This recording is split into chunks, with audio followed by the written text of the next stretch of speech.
In this second episode with Dawn Chubai, the conversation shifts to the skills required for a great host in live shopping, with Dawn drawing from her extensive experience in traditional media.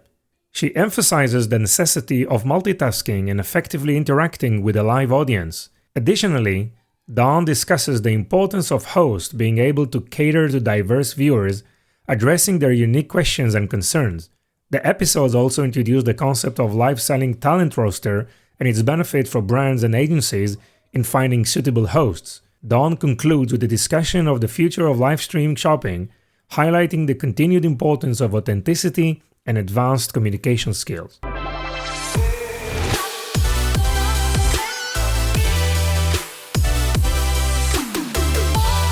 Welcome to the Ecom Pulse, your heartbeat to the world of e-commerce. Join us as we meet industry leaders, innovative entrepreneurs, and passionate professionals who are at the forefront of the e-commerce revolution. From groundbreaking technologies to marketing magic, Ecom Pulse is your insider's guide to all things e-commerce. So plug in, gear up, and get ready for a pulse-pounding journey into the heart of e-commerce.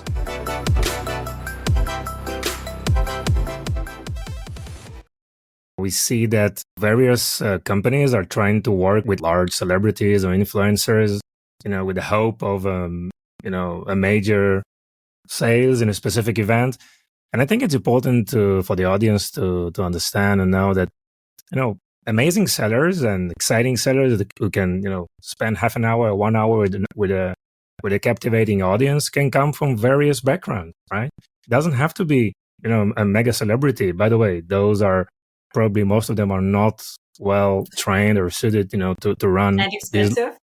And they're very expensive, right? So I just wanted to please to elaborate on that, because I think it will give a lot of hope, right, for many sellers who are trying to jump, to live shopping, because sellers can be successful with any backgrounds. You don't know, right? We need to check, we need to test. Obviously, you are doing that and certifying with building up the rosters of professional certified sellers.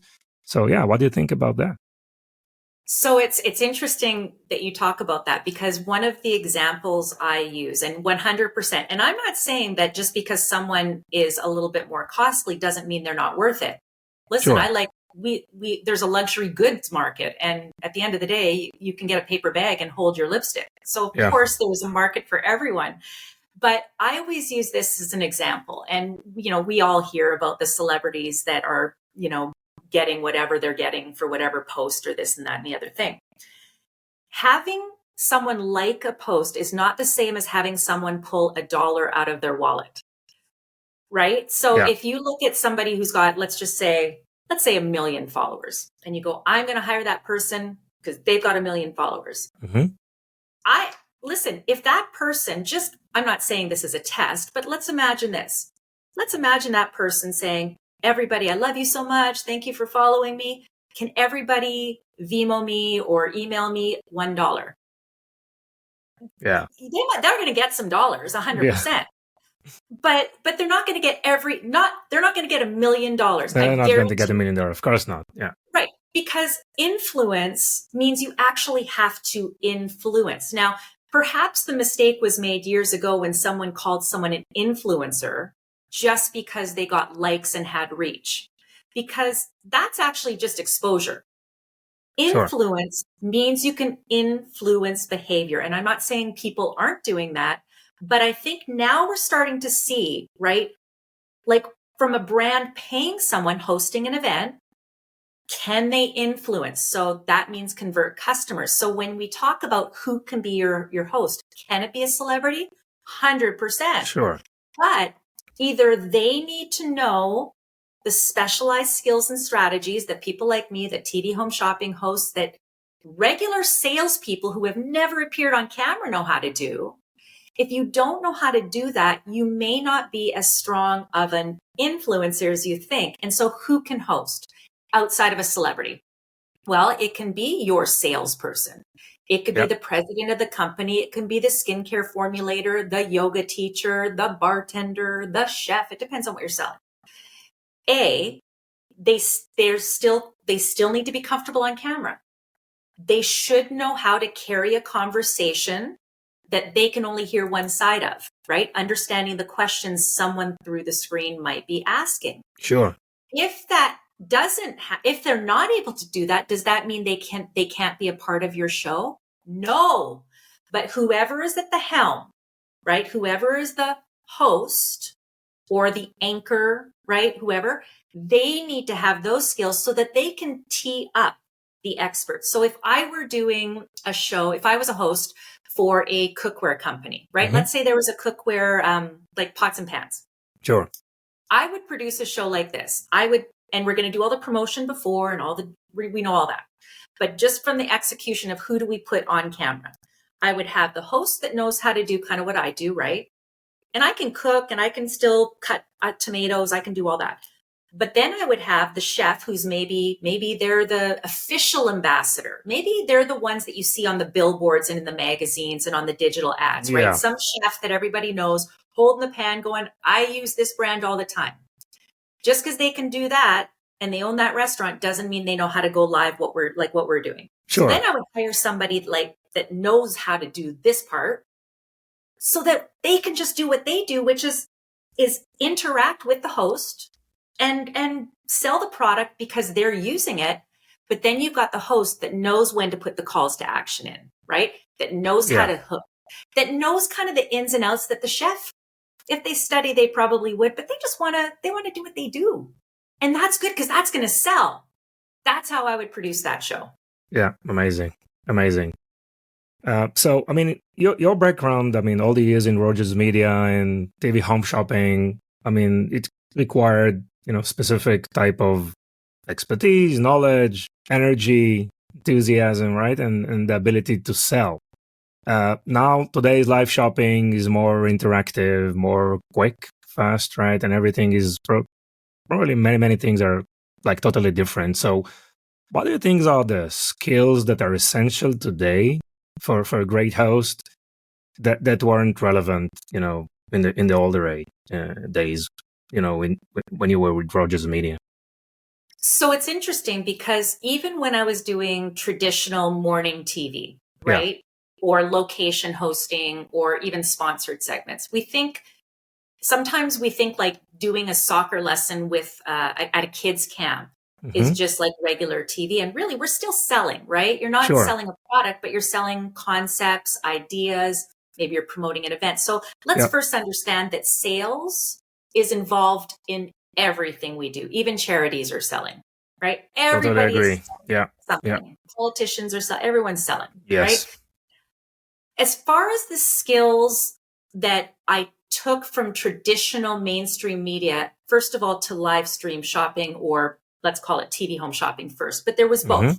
Okay. When you're on a mainstream media, like just regular television, there's less certainly the ability to react and interact in a live scenario. Even though you're broadcasting live, you don't really know what people are asking and saying, right? Sure. Unless they send an email and, you get that the next day and then you respond. With the live stream, and this would be a talent that even TV home shopping hosts would have to, if they've never done a live stream before, would have to hone. They'd have to understand the idea. And trust me, they're used to doing more than one thing at once. They're used to hearing someone talking in their ear, seeing a producer go like this, or a camera person going, this is the camera, or pick up that, put it a little higher. So they're used to multitasking. But then you've also got to sometimes, unless you have a separate moderator working with your platform, you also have to understand that you also have to pay attention to what people might be asking and interacting with on a live feed, and be able to steer the route that you thought you were going on, and sometimes take a little bit of a different turn or a pause, right? Or a slow down, right? So think of like traffic signals and streets. Yeah. You sometimes might have to veer off just a little bit because it is more important to answer that one question. And even though someone might go, well, why would you change your whole route for that one question? Because that's just the one person that was brave enough or had the time or the technology to be able to ask. There's never just one person asking the question. If one person is asking it, there could be millions. And so it is important to be able to take that talent to the next level where you know how to then ask that question, which also is an opportunity to address perhaps a barrier to purchase, right? Because that might make not only the one Yes. sale to the person asking, but to many, many, many more. Yes. I mean, it's very, very important what you're saying because of this interactivity that wasn't there previously. It gives an opportunity to understand the language, right? Like the word bank of the audience and the potential shoppers, and actually probe for pains or opportunities and elaborate more and more. It's like opening a branch from the main skeleton that we thought, but going in a different direction, which is much more effective and working like now in real time. So this dynamic type of characteristics, I think, probably is a a topic that needs to be trained, I guess, and people needs to be open, right, to brainstorm and to find different routes within an event and take these different turns here and there. And I have another one for you. Okay. So in mainstream media, if I were to do a live hit at even a store, maybe they paid for advertising time at whatever store to feature Mother's Day gifts. Let's say that. I would execute that segment and it's done, right? Yep. I say what I need to say. I've got, what are my points of difference? What am I going to say? How am I going to get it out? Mm-hmm. When you do TV home shopping, you may have only 2 or 3 minutes on a product. And so you kind of get not dissimilar. You kind of get the information out, some calls to action and all of this other thing. When you're doing a live stream, and it depends on how long the live stream is going to be, and there are many arguments for all different kinds of lengths and how many products and all of that, you have to be able to repeat information without sounding repetitive, right? Because everybody ingests information differently. And so it's the same product. But when I say whatever it is I'm saying, whether it's a permission to buy element or a scenario visualization or reading a testimonial, right? Because providing proof, that's also another important element to a live stream shopping show in converting customers.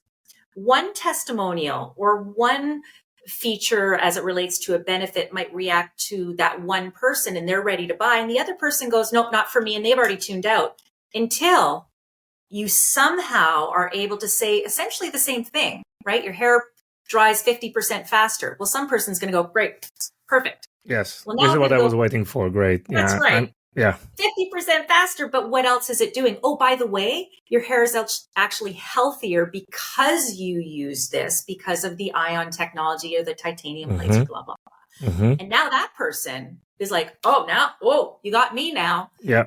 Essentially said the same thing. It's the same product, but I was able to translate it differently. And so for live stream, that's now the evolution of the talent that goes beyond. And again, this is why I say influencer, we need to redefine what that means, because that is true influence. Yeah. No, truly. I mean, everything is like, I totally agree with everything. I mean, these are all the gold type of values and information, right, that are relevant for live shopping success. And, everything is here in this podcast. I'm really, really interested and excited about all this knowledge. So thanks a lot. I think this is a great opportunity for you to tell us about your live selling talent roster. And I would like to know what triggers you to initiate this and what is it's all about. So the reason, honestly, it was a necessity to initiate it in my conversations with different agencies and brands, and in particular agencies and PR agencies is what I'm talking about. It was the understanding of they wanted me to start to help participate in some of the selection, right? Like, who should we get for this? And of course, agencies, they've got their own rosters, 100%. But a roster of influencers is not the same as a roster or a directory of live selling talent, right? And that could be a live selling influencer. It could be a live selling chef. It could be a live selling brand associate. It could be it doesn't matter. Influencers, again, we're going to broaden out who can be live sellers, but influencers 100% are primed for that opportunity. So I was getting asked about kind of on the front end who might be a good fit for this. And then I thought, well, okay, that person on paper might be a good fit, but have they actually done even any element of on-camera customer conversion, at least with the motivation of customer conversion, not just likes and follows? Yes. And so through my live selling school, certainly anyone that's gone through my program, they definitely have the training, right? But they still need to showcase that they can do something on camera. So with that directory, I've now got, a building of it.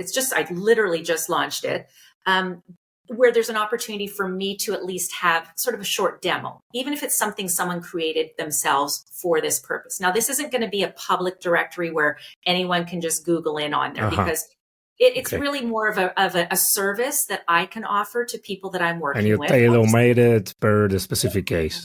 Even if someone called me, like if you called me and said, hey, Dawn, we've got, an activation for X brand, and they're really looking for somebody who is not only a foodie, but they're actually a trained chef, right? And we know they're good on camera, and either they have the skills, or Dawn, you can coach them to get the skills right away. I would include those people on my directory, and I would, free of charge. I'm not going to sit there and charge you to give you a name. Like, if the goal here is for everybody who wants to get involved in live stream, for them to have an opportunity. And if you need for you to be able to do what you're doing with your client base, right? And this is for any brand too, even if someone's just doing a Facebook Live, honestly, who can we get? I'm happy to share that information, because we all rise, right? When everyone starts to understand the power of live and video.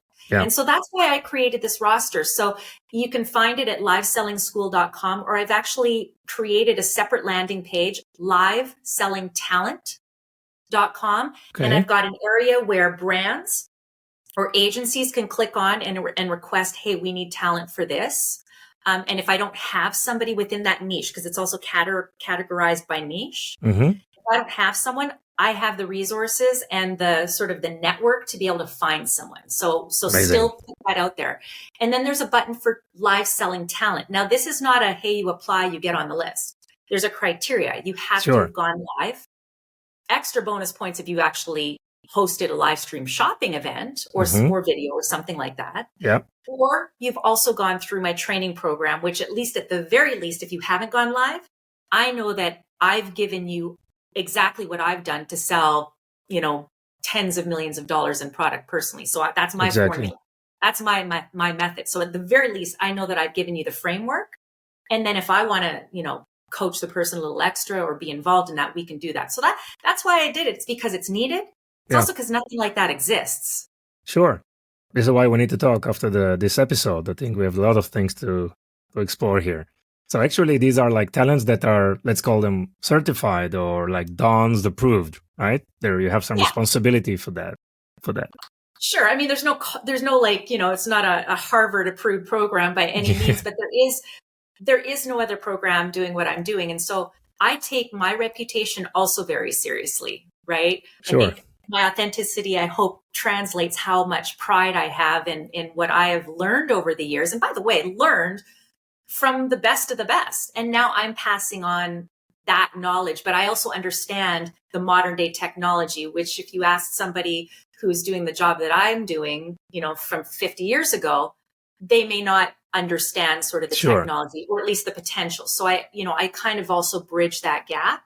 But 100%, I mean, I am super proud of what I do. And so when we say a graduate of live selling school, that's me saying, hey, listen, I can't guarantee results. No one can. You can't guarantee results either. Nobody can. Nobody. But when you have all the great ingredients for a recipe, right? You've got the cookbook from your favorite chef, and they give you the ingredients. They tell you what temperature to put it on. They tell you how long to let a meat rest or do whatever.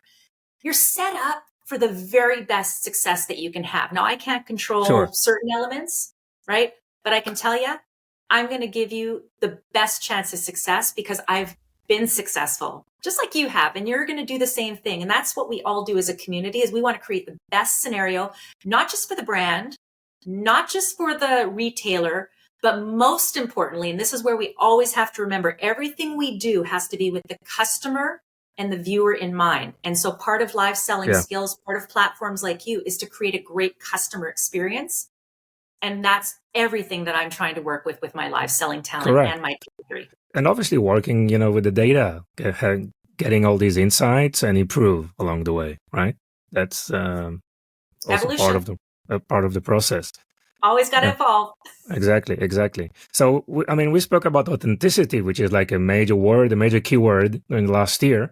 And I think the second one is TikTok, right? And specifically TikTok Shop. I don't know if you saw the last recommendation that they've made, that sellers should spend at least 2 hours on live shopping events for the algorithms to work on their favors. And I would love to hear your thoughts about that recommendation.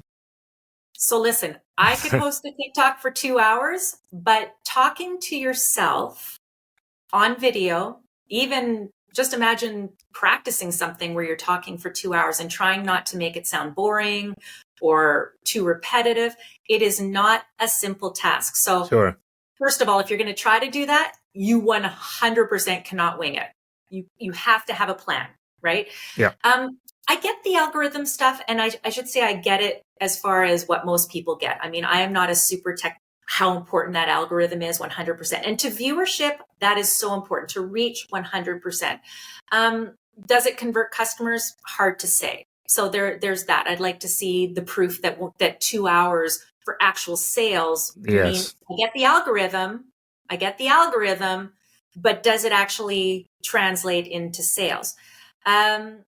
I don't know. I think, 2 hours is a long time. Even in TV home shopping, I mean, I've hosted 1 hour all on my own. I've actually hosted more than that on my own too, but you have to have a great number of products, and not too many, because you still need to give people time to buy. Sure. But I don't know. I would be curious your thoughts on that, because 2 hours is the algorithm's important, but I don't know. It's not the only part. Right? Look, I mean, for North American audience, I don't think it's, makes sense at all, right? But I guess it's a different type of event. Maybe, multiple products, multiple departments, multiple hosts, multiple hosts and sellers. Yeah, I guess it's like a new breed of, of an event that we, never thought of, but at least we need to try, right? That's what I would do, though. Yeah. I would, if I were hosting a 2-hour TikTok live. So speaking, me as a brand, not me as a host, right? Yes. I were a brand, even a mall. Let's say it was a mall that had a TikTok, and they go, we're going to feature, this is how I would do it. And this is just off the fly. If I were a mall, so your client could be a mall, right? Yeah. I would find 10 different retailers within that mall. Everyone's going to probably be in one vicinity, right? Or you've got multiple, I'm going to assume there's a potential for multiple cameras, multiple streams. Maybe you could have a couple of locations and jockey back and forth. Let's use that as an example. Yep. I would have a different host, because the expertise of the host may tie in to different brands and different mall concepts. And this is where it could be different niches. So let's say the mall has a makeup store, has a clothing store, has a separate jewelry store, because you can see we're going to build something here, right? And maybe there is another element. Maybe it's hairstyling. Let's pretend. I would have separate locations, and I would divvy the time. So let's say it's 2 hours.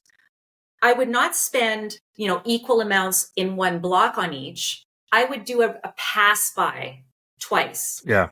My math isn't going to work right now, but I would go X amount of time times 4, right, at different stores, or 5.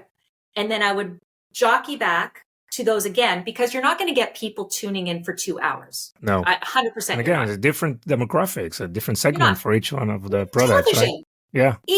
Even in mainstream TV home shopping, other than a super fan, a person that loves the host or loves that brand, the average watch rate is around, if you're lucky, 11 minutes. Wow, really? Right? If you're lucky, 11 minutes. Amazing. That's why the hook and all that stuff is important. Wow. So 2 hours, great for the algorithm. But what I would do is I would create almost mini shows within that 2-hour block. So you might even do 3 times around the circle, around the horn of those retailers for that one mall. The mall is the client. Right? Yeah. That's how I would do it. Yeah, but I think it's, again, there is more complexities because what we see right now, even from single brands, they are creating like multiple accounts just to target, like be laser focused on the specific demographics on every product line they have, right? And you need to have like one account doing 2 hours multiple times. It's there is no audience who can sustain this longer time, and it's less counterintuitive to the fact that even marketplaces, brands that are creating this multiple accounts just to target and save time and be respectful for the audience. Like have been there for like maybe 50 minutes, 20 That's the minutes. key. That's the max. Yeah. So I don't see how it's going to work. I think it's really a big challenge. You used a really great term, respectful to the audience, Yeah. because you're right. It's a privilege to be invited. Again, Gen Alpha, when they're older, they're going to go, remember back in the day when we had a television set? Yeah. But, it's a privilege to be taking up anybody's time. Like anybody Sure. watching or listening to this podcast, it's a privilege for them to be taking the time to do that. And you want to be able to make it interesting and engaging for them. And the TikTok audience, that is 100% a concern is, yeah, I'm scrolling at night. I'm not going to lie. I'm scrolling TikTok and watching everybody and Sure. the dances. And even those have died down because that was a trend 3 months ago and Yeah. everyone's doing something different. I think that that's going to be a challenge for TikTok. It's a challenge anyway when you have a dedicated audience, but when you have TikTok and it's a lot of scrolling, you've got to have short bite-sized pieces. And that's why if you're going to engage for the whole purpose of the algorithm, then make your shoppable content short within that longer form, if that makes sense. I think that's the Sure. only way that it might work, but it's evolving. And listen, kudos to anybody that is just going live. Sure. Right? Yes. Just go live. I mean, it's not all going to work. We know that, right? But go live and then figure out what works for you based on expertise of what 100%. other experts that are doing it can offer. Correct. Great. So, I mean, we believe in, the future of e-commerce should be interactive, should be personalized. And definitely, I would love to have your thoughts on the future of live stream shopping or shoppable media in general. What do you think is going to happen, in the next, 5 years, 10 years? Well, I mean, first of all, I think it's not going anywhere. And I mean, listen, I teach people how to sell and connect through technology. So Yeah. my skin in the game isn't whether the term live stream shopping lasts, right? I'm talking about a term, Sure. right? Because we've heard live stream shopping, we hear live commerce, we hear social commerce. I mean, Yep. It might be called something different at some other point, but the concept of sales and in the case of what we're doing and what we're talking about, it is through the screen. Yep. If you were to ask me almost a question where it was like, okay, what do you think is going to happen with brick and mortar stores 10, 15, 20 years from now? We would all easily say, oh, we're going to see all of those brick and mortar stores moving towards some sort of evolution of their e-commerce strategies, bringing a face to it, right? Because this is what I was talking about before. Like the real omni-channel, strategy, Exactly. like experience centers. Yeah. Right. Because it is. It's part of the experiential marketing, right? Sure. Creating an immersive experience. And I mean, let's face it, if we go 20, 30 years down the net, listen, if we go Star Trek, we're going to be transporting into those stores. But until such time, this is what we have. No, definitely. Right. But it's the advocacy, the way you would have in store. And so I 100% see that, 10, 15 years down the road, what's that going to look like? I don't know. What is our technology going to look like? Are we going to be off on a watch? Are we going to be on a wall? Your whole wall is going to be some sort of screen. I don't know. But what I can tell you is the idea of using certain language that can have people feel as though they are, I call it seeing the feel, right? If you can't touch, taste, or try on it yourself, you need to have someone present And by present, I mean, it could be demonstrate, or it could be the way you talk about it, how you describe something. Mm-hmm. They need to feel as though they are personally experiencing it.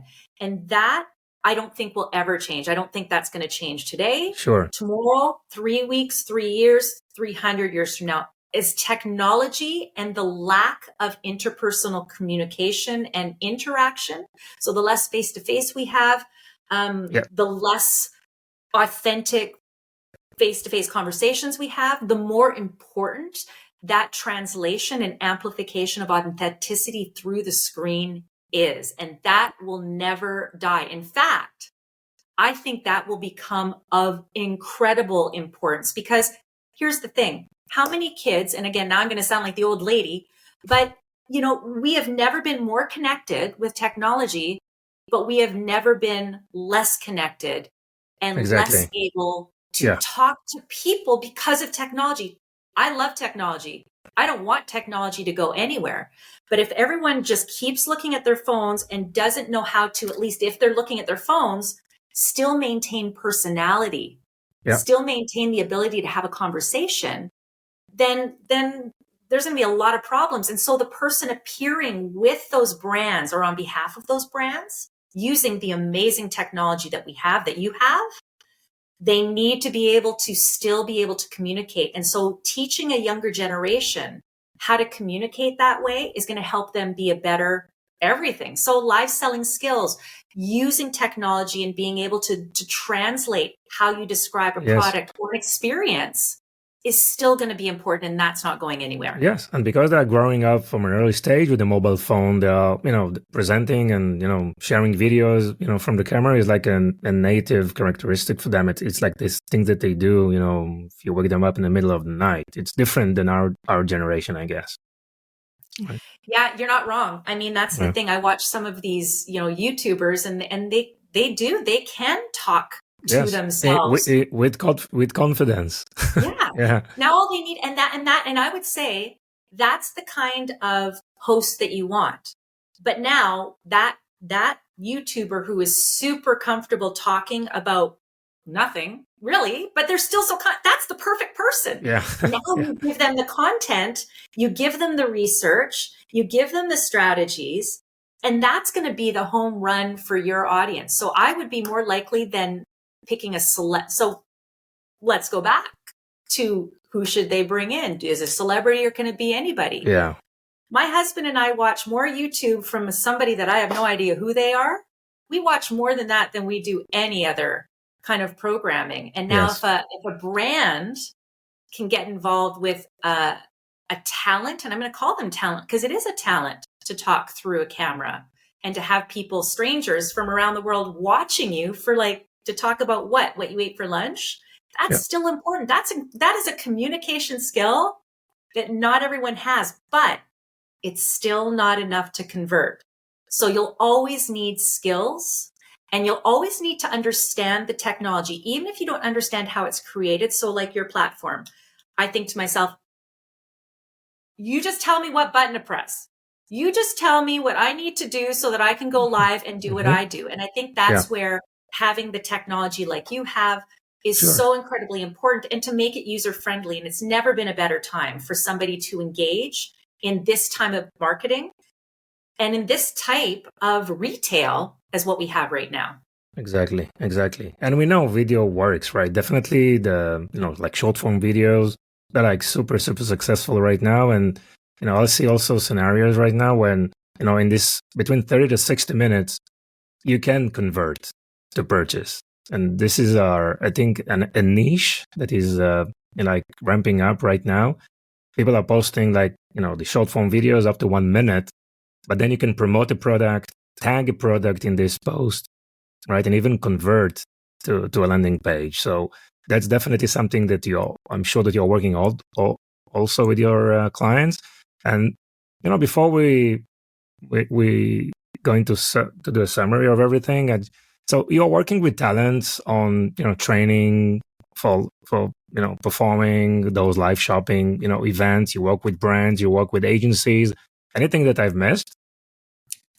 I don't think so. I think you've covered it all. And I think if I could offer just any advice to anybody out there is, and in particular brands, this is the time to start to elevate what you're already doing, because the longer you wait, the more opportunity someone who's behind you, right? The more opportunity your competitor has to do exactly what you're hearing about right now, but not really executing. And it doesn't have to happen all at once. You just have to get started. Part of listening to a podcast like this or watching the video is educating yourselves. And you're right. We know the power of video. We know the power of content. Sure. And then we know the power of a great product and a great offer. So all we're doing is we're taking all these great ingredients and we're going to create a meal. And when we taste that meal, we're going to go, ooh, I like that meal. And hey, overall, it's really good. Could use a little more salt. Okay, great. Correct. So what is the salt in that ingredient pack of live or video commerce for you? Now we're going to start to tweak it, right? And yes. At some point, we're going to perfect it. But you got to go grocery shopping and you got to turn on the oven and you got to take a bite. Yeah. For sure. So Dawn, wow, this was really, really amazing and insightful. And before we finish, what can you tell us something about yourself that most people don't know? Oh gosh. Well, and some people do know this, but you might not know this. So I am an award-winning jazz singer. What? Yeah. Really? I don't perform as much anymore. But yeah, I've released 2 CDs. It was my music that got me into television in the first place. And yeah, I sung with the Vancouver Symphony Orchestra. Here's another fun fact. If you are watching a pretty good portion of TV programming, whether it's on Netflix or Christmas shows or sci-fi, I am often seen as your friendly neighborhood reporter or news anchor. Yeah, this I saw. Yeah. Okay, so I surprised you on one. Yeah. Still one I got right, so it's nice. Wow, really amazing. Great stuff. We need to follow up on this jazz singing thing later on. Great. So Dawn, where can people find you? What is the best way to reach out to you? I am on all social media at Dawn Chubai. And of course, if you want to learn more about my live selling program, it's livesellingSchool.com. I've got free resources there as well, including the essentials of live selling, the foundations and strategies. There's a free video series there if anyone wants to check that out. The content calendar I spoke about can be found there as well. And of course, if you want to learn more about my HSH, Home Shopping Host method of live selling, you can find out all about that at livesellingSchool.com. Amazing, Dawn. Thank you so much. This was really, really, amazing episode. Great value to our audience, and really appreciate your time, experience, and, the energy and enthusiasm. Thank you so much. And thank you, because I want to also say you were, I think, the very first that reached out to me when I launched Live Selling School. And that gave me just such a boost and a bump to have somebody that understood what I was doing, knowing that no one else was really doing it. And you told me as much. And I wanted to thank you so much for being such an early advocate and for having me on your show. It's such an important day for me. So thank you. Thank you. Thank you very much. Bye-bye. Thank you for joining us in this second part of our insightful conversation with Dawn Chubai. Today, we gained valuable knowledge about the essential skills needed for effective live selling, the significance of a live selling talent roster, and a glimpse into the promised future of live stream shopping. We hope this series has enlightened you on the intricacies of live shopping and equipped you with the tips to excel in this exciting field. Stay tuned for more engaging content.